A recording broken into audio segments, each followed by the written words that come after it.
आप सभी को सालों प्यार सलाम। मैं रेवरेंड डॉक्टर बिनी जॉन एक बार फिर से आपके समक्ष उपस्थित हूँ बिब्लिकल नोमोलॉजी में आपका स्वागत करते हुए। और जैसा कि हम पिछले दिनों काफ़ी अध्ययन कर रहे हैं और हर शनिवार को हम 8:30 बजे एक क्लास लेते हैं। उसी में हम लोग बहुत सारी बातों पर चर्चा करते हैं और बहुत सारे ज्ञान और रहस्य की बातों को सीखते हैं। लेकिन वहाँ पर जब जब लोग है ना हमसे पूछते हैं कि बहुत सारी बातों के सवाल जवाब करते हैं, तो उसमें से एक जो कॉमन सवाल है वो ये होता है कि इस नंबर का मतलब क्या है, इस नंबर का मतलब क्या है। हालांकि हमने जब शुरुआत की थी इस चैनल की, तब सारे नंबर्स पर हमने एक वीडियो बनाई थी। और वो स्टार्टिंग में इसलिए बनाई थी ताकि लोग उसको जान सकें, समझ सकें। हम उसी पर ना आगे और बढ़ेंगे और हम दोबारा से फिर एक सीरीज़ शुरू कर रहे हैं जिसमें हम एक नंबर से लेकर के आगे तक जो नंबर्स हैं बाइबल के अंदर, उन नंबर्स के मतलब, उनके महत्व, उनका इस्तेमाल किस तरीके से हुआ है, उस पर हम चर्चा करेंगे और उस पर बातचीत करेंगे और आप लोगों को उसको सिखाने के लिए निरंतर प्रयास करेंगे ताकि आप लोग बिब्लिकल नोमोलॉजी में सीख सकें। और नंबर्स जब आते हैं तो उनका कैसे आप विश्लेषण कर सकते हैं, किस तरीके से आप उनका इस्तेमाल कर सकते हैं और किस तरीके से उनकी गणना करके आप समझ सकते हैं। तो आज के दिन में हमारे पास जो शुरुआत में है वो है नंबर 1। हम एक नंबर से ही शुरू करेंगे। हालांकि मैं 0 से शुरू करने वाला था, लेकिन 0 से नहीं करके मैं एक नंबर से शुरू करूंगा क्योंकि 0 कहीं कहीं पर हम इस्तेमाल करते हैं, इसलिए 0 को मैं सबसे लास्ट में रखूंगा। आप एक नंबर से लेकर के 9 नंबर तक लगातार है ना आप इसको अध्ययन करेंगे। और जितने लोग चैनल से बहुत बाद में जुड़े हैं वो लोग कभी भी है ना पिछली जो वीडियो है वो नहीं देख पाते। हालांकि वो वीडियो भी है ना अच्छी हैं और हम थोड़ा सा उससे अलग कुछ नई चीज़ों को उसमें जोड़ करके आप लोगों के समक्ष लेकर के आते हैं। जब बिब्लिकल न्यूमरोलॉजी की बात करेंगे तो सबसे पहले तो आप एक बात जान लीजिए, नंबर 1 जो है वो परमेश्वर की सत्ता को दर्शाता है। परमेश्वर की सत्ता को दर्शाता है और परमेश्वर के गुणों को दर्शाता है, यानी परमेश्वर कौन है। मैं अगर ना मूल इब्रानी भाषा की बात करूं, हिब्रू भाषा की बात करूं, तो उसका पहला जो अक्षर है वो है आलेफ। आलेफ जो है उसकी न्यूमेरिकल वैल्यू 1 है और मैं वहीं से शुरुआत करके मैं आगे बढ़ूंगा।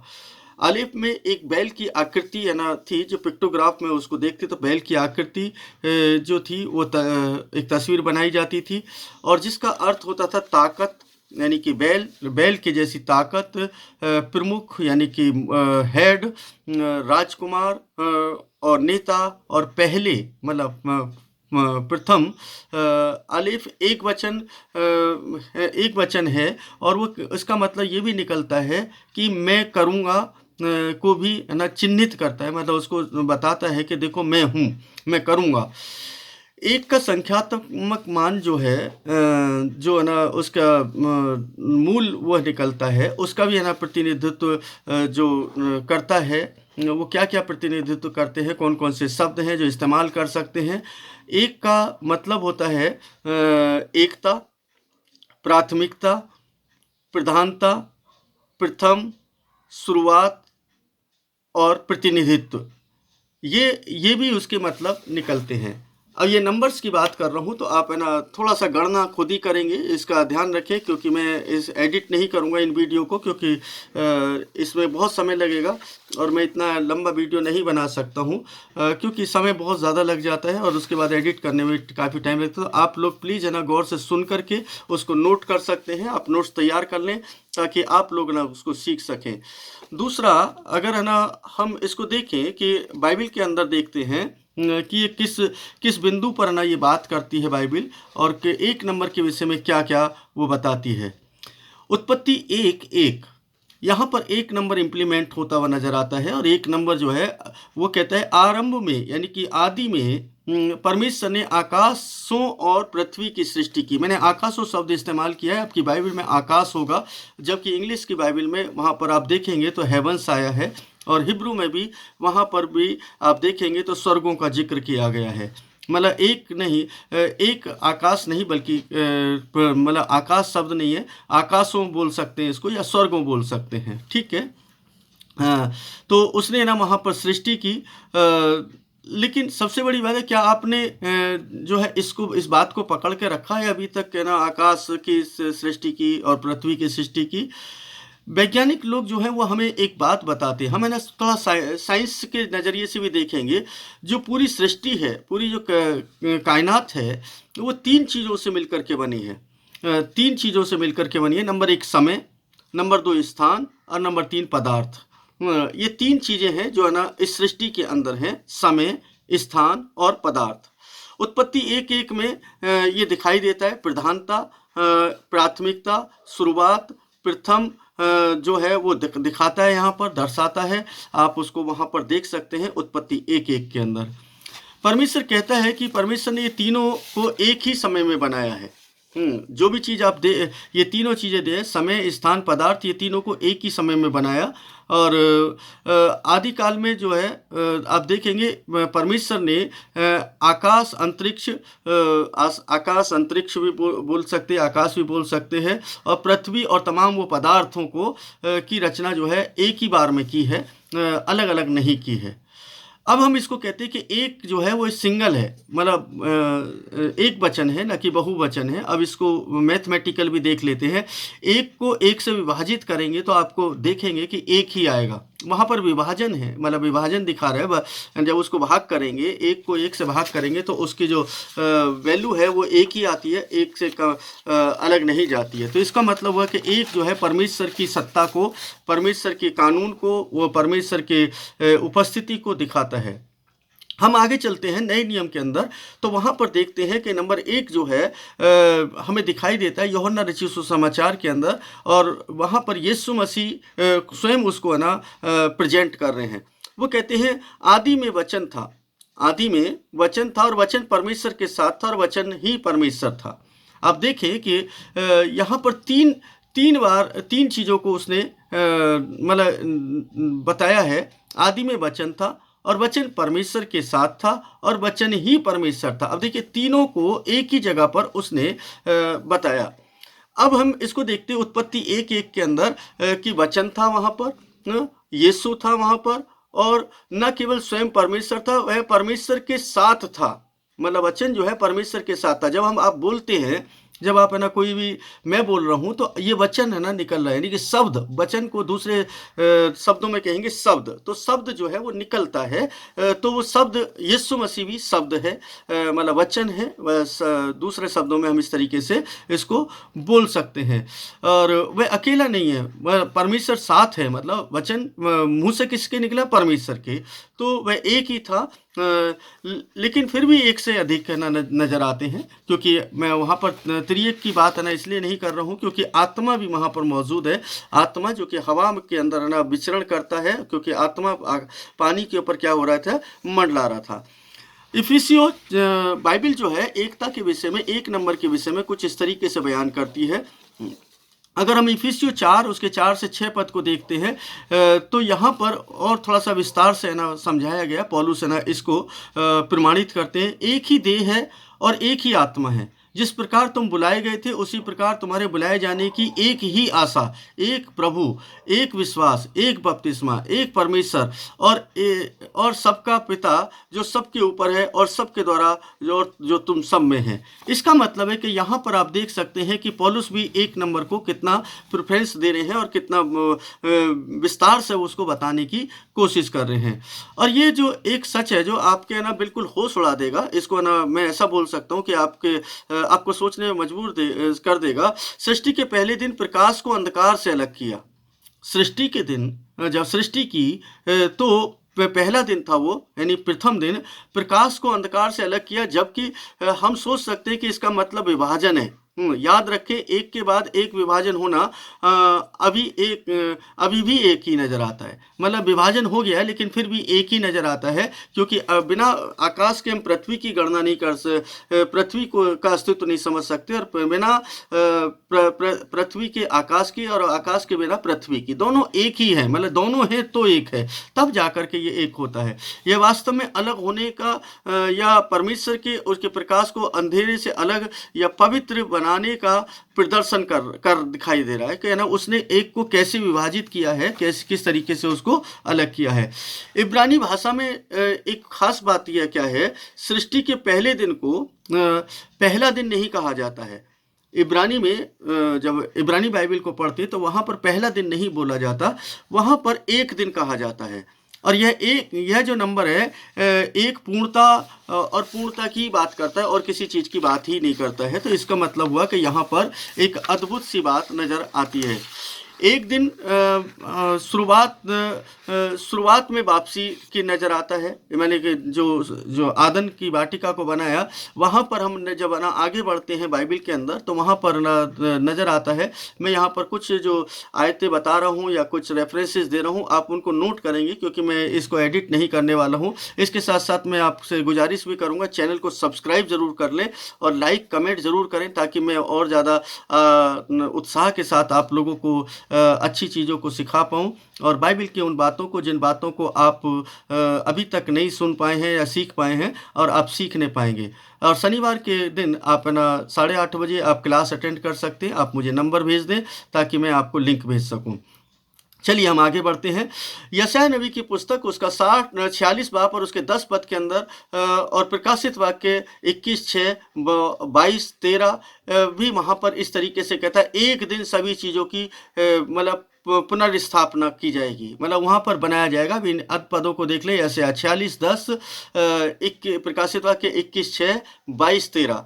आप है ना इनको है ना देखेंगे तो वहाँ पर पुनर्स्थापना की बात नजर आती है। प्रेरितों काम 3 उसके 21 पद के अंदर जब आप देखते हैं तो एक दिन परमेश्वर सब में होगा, वहाँ पर ना बिल्कुल स्पष्ट रूप से कुछ इंडिकेशन दिया जा रहा है। यानी एक दिन, यानी नंबर 1 जो है वहाँ पर दिखाई दे रहा है। आप उनको शब्दों में पढ़ रहे हैं लेकिन मैं उसको नंबर्स में देख रहा हूँ और ये इस एक नंबर का बहुत ना प्रयोग किया गया है। मैं सारे रेफरेंसेज नहीं दे सकता हूँ, आप इस बात को समझ लें, क्योंकि इतना लंबा वीडियो नहीं बना सकते, घंटों का वीडियो हो जाएगा। सारे रेफरेंसेज अगर ना मैं दूं तो पूरा दिन है ना निकल जाएगा मुझे रेफरेंस देते देते। पहला कुरिन्थियों 15 और उसके 28 में एक दिन सब आंसू पोंछ दिए जाएंगे। एक दिन, मतलब आप देखिए नंबर 1 का इस्तेमाल हो रहा है, पहले दिन एक दिन सब आंसू। प्रकाशित वाक्य 7 उसके 17 में एक दिन यहोवा मनुष्यों के बीच स्थायी रूप से निवास करेगा या निवास करेगा, वो रहेगा। प्रकाशित वाक्य 21 और उसके 3 पद के अंदर एक दिन न मृत्यु होगी, न शोक होगा, न पीड़ा होगी। वो एक दिन ठहराए, नंबर 1 है ना उसने ठहरा दिया है। प्रकाशित वाक्य 21 उसके 4 पद के अंदर भी है ना हम इसको ना देख सकते हैं। और जकरिया की पुस्तक में एक दिन के महत्व को इस तरीके से दिखाया गया है, उसको है ना समझेंगे, वह एक दिन होगा। जकरिया की पुस्तक के अंदर आप देखेंगे तो है ना वहाँ पर मिलेगा, वह एक दिन होगा जो यहोवा जानता है, न दिन होगा न रात होगा, लेकिन शाम के समय ऐसा होगा कि यह हल्का होगा और उस दिन यरूशलेम से जीवन का जल बह निकलेगा। उसका आधा भाग पूर्वी समुद्र की ओर और आधा किसी पश्चिमी समुद्र की ओर बहेगा। गर्मी और सर्दी दोनों में वह घटित होगा और यहोवा सारी पृथ्वी का राजा होगा। उस दिन, यानी उस दिन का भी मतलब यहाँ पर ध्यान रखें कि उस दिन जब आ रहा है तो इसका मतलब एक दिन, एक दिन यहोवा एक, वह उस दिन वह यहोवा एक है और उसका नाम एक होगा। मतलब ये है ना बिल्कुल स्पष्ट यहाँ पर क्लियर कर रहे हैं, उसका नाम एक होगा। जकरिया 14 उसके 7 से 9 पद तक आप इसको पढ़ सकते हैं, उसको देख सकते हैं। हम है ना आगे बढ़े तो नंबर 1 का जो महत्व है वो यहूदियों के लिए बहुत ज़्यादा महत्वपूर्ण है और इस दुनिया के अंदर हमारे लिए, मसीह लोगों के लिए भी बहुत ज़्यादा महत्वपूर्ण है। वहाँ पर उस बात में भी देखा जाता है कि जिसे यहूदी सेमा कहते हैं, जिसे हम नए नियम के अंधविश्वासी व्यवस्था 6 उसके 4 के नाम से जानते हैं, मतलब यहूदी लोग उसको सेमा बोलते हैं, व्यवस्था 6 उसके 4 पद से जो है। तो वहाँ पर लिखा है कि हे इस्राएल सुन, यहोवा हमारा परमेश्वर यहोवा एक ही है। मतलब बहुत ही स्पष्ट रूप से यहाँ पर आप देख सकते हैं कि मतलब परमेश्वर खुद कह रहा है कि वो एक है, यानी एक नंबर वहाँ पर दिखाई देता है। हम अगर और भी है ना गहराई से है ना दृष्टि करें तो जो बाइबिल के ज्ञाता हैं, जो बाइबिल का है ना अध्ययन रात और दिन करते हैं, जो यहूदी विद्वान हैं, उन लोगों का मानना ऐसा है कि यीशु का जन्म जो है निसान महीने के 1 पर हुआ। मतलब एक पहला महीने के पहले ये जो पहले महीने में हुआ निसान महीना था वो, और जो नई शुरुआत यानी कि नए वर्ष की शुरुआत को दिखाता है। हम है ना और आगे चलें तो प्रकाशित वाक्य 21 और प्रकाशित वाक्य 22 और उसके 13 पद में वह ये कहता है, यह सब कहता है, मैं अल्फा और ओमेगा हूँ, आदि और अंत, पहला और आखिरी हूँ। अब यहाँ पर अल्फा और ओमेगा जब शब्द आता है तो आप इस बात को ध्यान में रखें कि ये अल्फा और ओमेगा जो है ये ग्रीक अल्फ़ाबेट हैं। मतलब अल्फा और ओमेगा जो है ग्रीक के हैं। तो लेकिन हम बात करें हिब्रू की तो ये ना भूलें कि जो नया नियम है वो ग्रीक भाषा में लिखा गया था, क्योंकि उस समय वहाँ पर ग्रीक भाषा ज़्यादा है ना प्रचलित थी और ग्रीक भाषा का इस्तेमाल होता था। और ग्रीक भाषा भी हिब्रू भाषा से के साथ ही मिली जुली है, बिल्कुल है ना उसके अंदर भी कोई नंबर्स नहीं होते हैं। हर एक अल्फ़ाबेट वहाँ पर भी नंबर्स की वैल्यू रखता है। इसलिए यहाँ पर हम इसको इस तरीके से देख सकते हैं, मैं आलेफ और ताब हूँ, यानी अल्फा और ओमेगा की जगह हम आलेफ और ताब भी बोल सकते हैं, यानी प्रथम और अंत, आदि और अंत, पहला और आखिरी हूँ। तो यहाँ पर ना हमें देखने के लिए मिलता है कि एक नंबर जो है कितना अद्भुत है। अब आप इसकी सत्ता को समझ पा रहे होंगे कि वो क्या है और किस तरीके से वो बयान कर रहा है और किस तरीके से वो कहता है। प्रकाशित अगर हम मलाकी की पुस्तक के अंदर देखते हैं, वह 4 उसके 6 पद के अंदर, वह पिताओं के मन को बालकों की ओर, बालकों के मन को उनके पिता की ओर फेर देगा, ऐसा न हो कि मैं आकर पृथ्वी को श्राप दे दूं। नए नियम का अंतिम वचन क्या कहता है? प्रकाशित वाक्य 22 और 21 में, हमारे प्रभु यीशु मसीह का अनुग्रह तुम सब पर बना रहे। मतलब तुम पर बना रहे अनुग्रह, ये है ना मतलब वहाँ पर इस बात को प्रकट करता है। तो हम देखते हैं कि यहाँ पर एक नंबर का जो है ना प्रयोग है परमेश्वर ने बड़े अद्भुत तरीके से किया है। दूसरा, अगर हम बातचीत कर रहे हैं कि है ना ये एक नंबर का मतलब क्या है, तो वो है ना हमने बताया कि एक नंबर का जो मतलब है बहुत ही महत्वपूर्ण है और बहुत ही गंभीर है। उसको जब आप समझेंगे तो आपको समझ में आएगा और हम है ना धीरे धीरे करके एक एक नंबर पर आपको बात करेंगे, आपको बताएंगे ताकि आप लोग उसको समझ सकें। मैं ना कुछ ना पदों को और रख देता हूँ। व्यवस्था 6 उसके 4 पद के अंदर, हे इस्राएल सुन, हमारा परमेश्वर यहोवा एक ही है। यूहन्ना 10 उसके 30 पद के अंदर वो कहता है, मैं और मेरा पिता एक है। यीशु मसीह कहते हैं। अब है ना इसको सुनते जाएं कि ये ना मतलब बिल्कुल स्पष्ट रूप से बता रहे हैं। और उसके बाद पहला कुरिन्थियों 8 उसके 4 पद के अंदर, एक के सिवाय और कोई परमेश्वर नहीं है।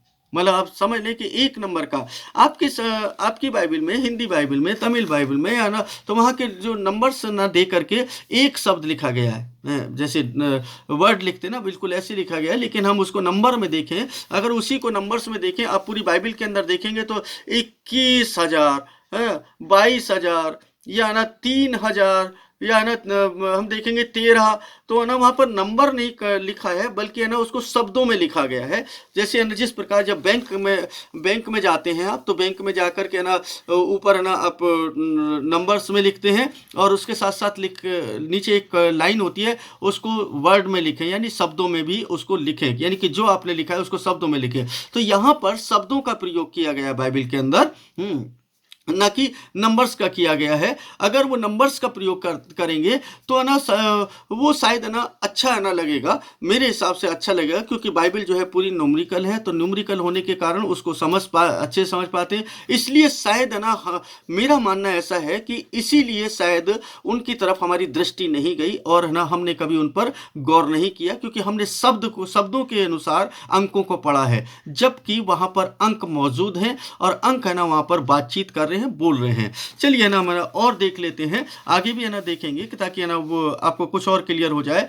गलतियों 3:20 के अंदर एक बात है ना, एक बार फिर से है ना आप पढ़ेंगे, परमेश्वर एक ही है।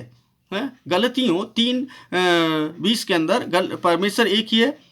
हम ना एक चीज को और ना भूलें, ये पुरुष और स्त्री के एक तन बनने का प्रतिनिधित्व भी करता है।